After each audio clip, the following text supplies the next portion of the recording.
Hey everyone, Josh from Predatory Plants here. Today we're going to talk about taking leaf cuttings from Cephalotus. We've gotten a lot of requests from this recently, and we haven't done very many videos dealing with Cephalotus, so I thought I would do a quick little demo here on exactly what you need to do. The first thing you need is a nice big Cephalotus plant.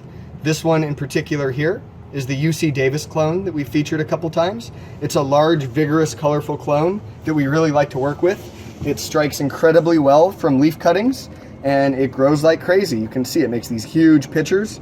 They're getting close to 1.5 inches, 2 inches tall. Very nice shape. And you can see, if you're new to Cephalotus, they make a couple different kinds of leaves here. These large pitcher leaves are just a normal leaf that they make. They have hollow interiors with these cool looking teeth. They have windows on top of the lids that let light reflect through so that bugs aren't quite sure where they're going when they're walking around here, and then they fall in. And then you have the non-carnivorous leaves here. These are just big paddle-shaped leaves that the plants tend to make over the winter, and some of them make them all year round, but they make less of them when they're making their normal carnivorous leaves. There's a third type of pitcher that we have over here from the same clone. These are recent leaf cuttings, and they make these. They're a little strange looking. They're kind of in between the non-carnivorous leaves and the pitchers, and they never really develop all the way. These are the juvenile pitchers, and they'll go from making these to making nice big real pitchers. So those are the three pitcher shapes that you'll be dealing with Cephalotus. What you'll need to take cuttings is a nice sharp X-Acto knife like this one, and then a pot of long fiber sphagnum moss is what we use. So you'll take your X-Acto knife and find the base of one of these leaves here, as far down as you can go where it emerges from the crown of the plant, and take your knife and just saw off a leaf like this. This is a nice cut. You can see it gets kind of pale at the base here. That's meristematic tissue, and that's where the new root and new plant is going to emerge from. We'll show you what to do with this leaf in the next video. Here I have prepared a pot of hydrated long fiber sphagnum moss. All I'm going to do is plug this leaf right here with its base tucked nicely down into the long fiber sphagnum moss with this sticking out. If the cutting takes, this leaf is going to stay completely turgid and green and grow a new plant out of the bottom that will emerge from the soil right here. You can do this process as well with a pitcher from this plant. I can just do a quick demo of that right now, where I will remove a single pitcher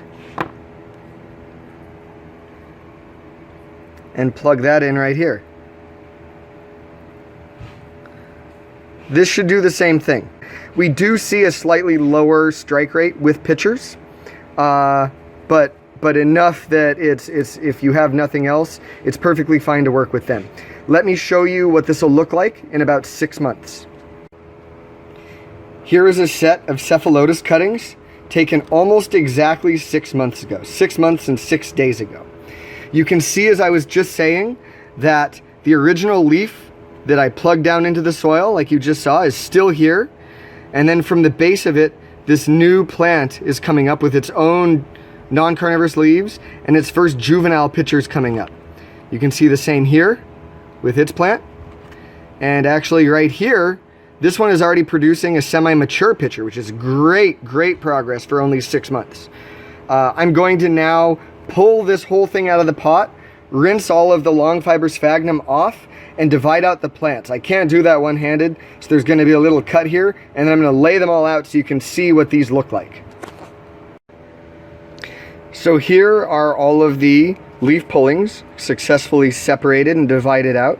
You can see that there's quite a range of success here. Right here we have one of the original leaves that I put in the soil, just like you saw earlier in the video. And you can see that it's only just now starting to put roots down. It hasn't even started putting up new growth yet. So that after 6 months, some are even only right at this point. The next step up is something like this. This put its roots down and then has its first new growth kind of coming out with some leaves and pitchers, similar with this guy right here. But then you have obviously some monstrous ones that have done very well, like this right here.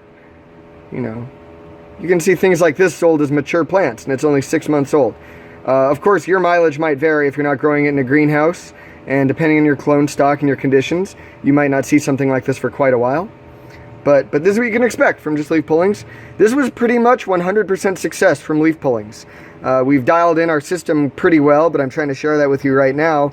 A lot of people see kind of mediocre results from doing leaf pullings, but we have really great success. The next thing we're going to do is pot one of these up just so you can see how to do that.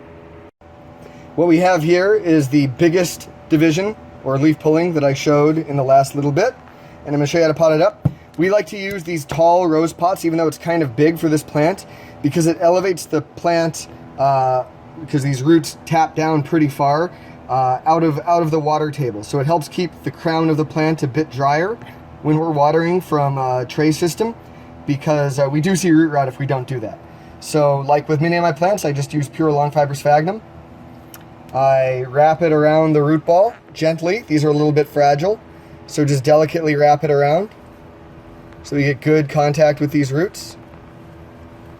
Take a bit more and make a nice big baseball sized piece here.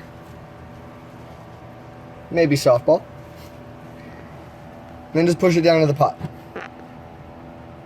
Making sure you get nice pressure at the top so the moss squishes around the crown of the plant. Rotate it a little bit.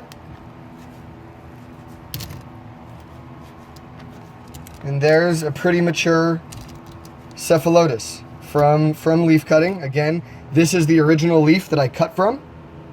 Still doing quite well. Turgid, firm, and green. Still photosynthesizing. The first new leaves that it put up. The first juvenile pitchers over here. And then some mature pitchers. So this plant's ready to go. We'll let this settle in a little bit. Make sure it continues active growth. And you know, you can even start taking cuttings from this one and recut and keep building up a collection. So that is the tutorial on how to take Cephalotus leaf cuttings. This is Josh from Predatory Plants. As always, let us know if there's anything you're interested in seeing and learning about. Hope you enjoyed this, and feel free to ask questions. Thanks a lot.